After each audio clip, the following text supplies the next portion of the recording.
Oke, balik lagi ke Time Talk solutif dan mencerahkan.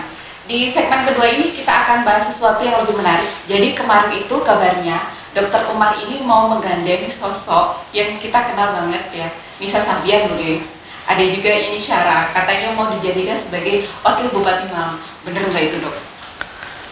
Ya, apapun bisa terjadi di dunia politik itu. Nah, kita mempunyai angan-angan cita-cita kan boleh dong. Ya. Karena kita ini mementingkan dalam hal kontestasi ini, kita ingin menang gitu. Dan kita ingin saling melengkapi antara calon bupati dan calon wakil bupati. Maka ketika kami ini sudah dekat lah, bagi saya, menurut saya nih, sudah kelompok NU, kelompok agamis gitu.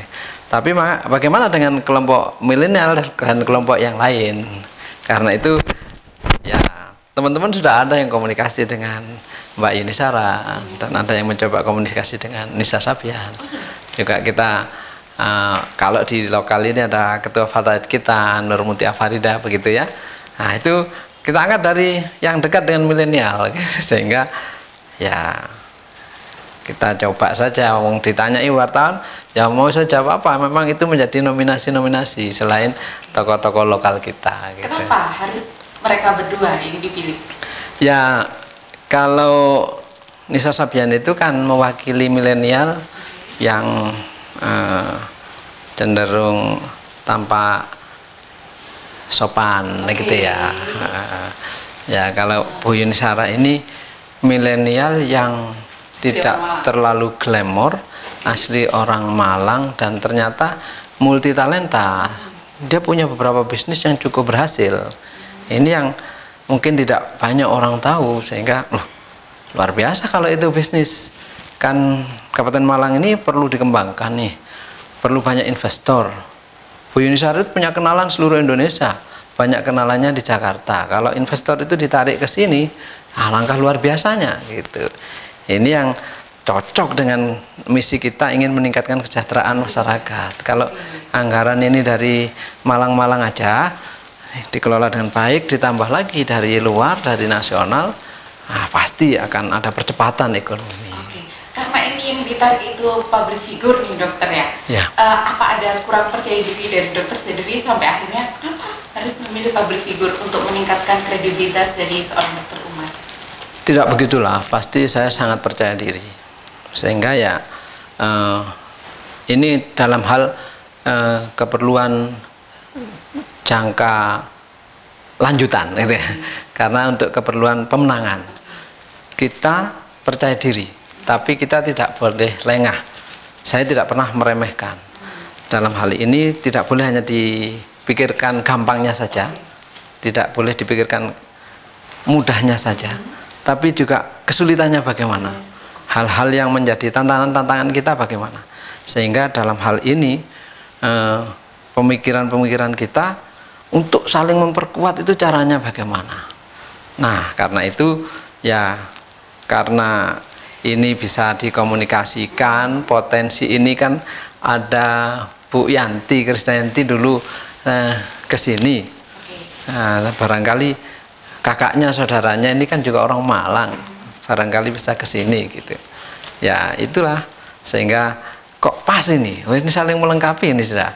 Ini yang dari jalur NU agamis, dari jalur saya, kalau bisa dibilang begitu. Yang milenial dan kelompok lain ini biar wakil yang nanti akan meraihnya begitu. Sudah komunikasi dengan keduanya atau? Saya belum. Saya belum. Tapi ada teman-teman yang sudah komunikasi. Oke, pernah ketemu nggak sih dok sama keduanya? Belum. Termasuk suka sama keduanya, ngefans lagu-lagunya? Yang ngefans pasti. Oke. Sering nonton YouTube keduanya nggak? Kan ya sering. Ya, sering. Ya. Dari situ akhirnya muncul. Nggak kepikiran sih waktu itu, nggak kepikiran. Cuma ketika ada teman yang juga akhir-akhir ini saja. Iya, ketika teman nggak coba dengan ini, emangnya berkenan mereka.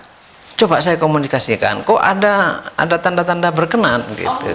Itu yang ya sudah. Mbak Yuninya atau Nisanya?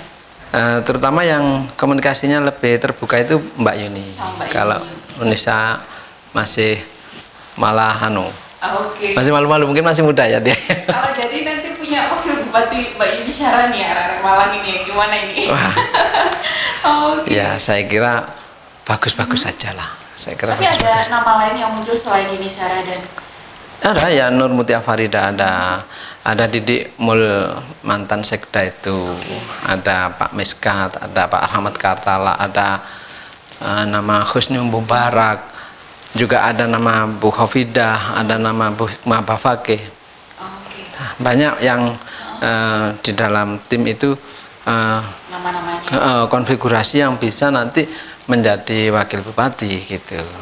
Tapi kabarnya kan Pak mantan sekda, Pak Didik itu kan juga menginginkan untuk menjadi calon bupati Malang. Nah, itu seperti Ya. apa Pak? Ada kiat-kiat khusus? Saya komunikasi sering dengan Pak Didik Mul. Jadi kita hormati, beliau juga berjuang untuk menjadi N1. Itu hak beliau. Jadi ya komunikasi tetap kita jalin. Kita juga pernah bagaimana kalau N1 saya atau N1-nya beliau gitu. Atau bagaimana kalau N2-nya saya atau N2-nya beliau begitu ya. Jadi itu kita sempat sudah dan beberapa kali. Mau dokter kalau N2? Dulu pernah mau jadi N2, tapi tidak tahu sekarang yang terbaru kita belum komunikasi lagi. Belum komunikasi lagi. Lebih ke memilih untuk N1-nya di Kalau saya milih N1, beliau mungkin juga sekarang milih N1. Nah, begitu. Dokter percaya dirinya dengan N1? Ya, saya kira sebuah pilihan ya. Ketika kita di N1 itu apa yang kita harapkan, kita cita-citakan, kita bisa mengeksekusi dan mengawalnya secara langsung. Itu saja dari segi efektivitasnya. Harapan-harapan kita besar untuk agar kesejahteraan masyarakat Kabupaten Malang ini bisa terjaga, agar clean government itu juga bisa terlaksana. Ini akhirnya membuat ya kita harus terjun sendirilah begitu. Jadi sering saya kadang-kadang gemes di situ. Sebenarnya saya tidak ingin sih untuk jadi apa-apa begitu ya. Ketika kita di Ansor Kecamatan Kepanjen waktu awal-awal saya belajar organisasi, kok kurang harmonis, sering rewel aja antar pengurus begitu ya. Teman-teman struktur aja lah tampil ya sudah. Kalau bisa ngayomi untuk bersatu, kita kemudian bergerak maju ya oke, gitu. Berarti untuk memunculkan clean government. Ya termasuk seperti itu. Bisa dikatakan yang sekarang dan kemarin bukan clean government dong? Ya mungkin sudah juga ya, kita belum tahu ukurannya, tapi kita berharap ada percepatan. Saya merasa di Kabupaten Malang ini harus dipercepat lagi. Ada beberapa daerah yang inovasinya tinggi. Terus katakanlah mungkin Nganjuk dan Banyuwangi begitu. Nah ini Malang tidak kalah dalam hal potensi. Kita punya gunung, punya danau, punya laut, lengkaplah Kabupaten Malang itu. Dan pantainya luar biasa. Kelas kita tidak hanya nasional, pantai-pantai kita itu kelas internasional. Bagaimana kemudian dikelola lebih baik lagi? Satu kunci adalah selain infrastruktur, promo kita harus tinggi. Kita mengalami ada daerah kita yang mungkin paruan dengan kabupaten sebelah. Tapi dipromokan oleh kabupaten sebelah. Orang tahunya itu miliknya kabupaten sebelah. Nah, ya kita nggegeri. Ya saya kira kalau nggegeri kan ya sesudah terjadi semacam ini, ya harus kita selangkah lebih di depan. Maka di zaman sekarang ini ya promo itu penting. Promo itu penting. Dokter, balik lagi ke clean government yang tadi ya. Oh ya. Jadi, beberapa saat kemarin itu Malang Times punya pemberitaan khusus, tentang salah satunya tentang mutasi yang kilat dilaksanakan di Kabupaten Malang. Nah itu pandangan Dokter Umar seperti apa, dan ke depan apakah langkah-langkah serupa akan dilakukan oleh Dokter Umar atau seperti apa? Kalau seperti itu paling tidak sudah menimbulkan kegaduhan ya. Ya mudah-mudahan tidak benar ya. Mudah-mudahan itu bagus lah. Mudah-mudahan sesuai dengan protapnya ya, sesuai dengan SOP-nya, prosedur-prosedurnya, syarat prasyaratnya mudah-mudahan sudah dipenuhi. Kalau tidak, ya harus diperbarui. Tidak boleh kita hanya karena nepotisme dan like and dislike, tapi semuanya harus sesuai prosedurnya, sesuai regulasinya. Lebih dari itu, kita berharap pejabat-pejabat birokrat yang sudah digaji oleh negara, itu uang rakyat, harus dimanfaatkan sebesar-besarnya. Tidak banyak orang yang beruntung menjadi pegawai negeri, tidak banyak orang yang beruntung menjadi birokrasi. Nah, yang sudah mendapat fasilitas dari negara ini harus dimanfaatkan sebaik-baiknya. Mereka harus punya, kalau saya berharap setiap pejabat itu harus punya Integritas. Selain integritas, visi ke depan, harus punya inovasi, kreasi yang itu menjadi target mereka berikutnya. Itu yang kita harapkan, sehingga hanya dengan inovasi kreasi inilah percepatan pembangunan di Kabupaten Malang bisa terjaga. Kita tidak usah malu mengakui Banyuwangi sekarang menyalip kita, walaupun dulu di bawah kita itu. Namun bagaimana kemudian respon daripada realita itu?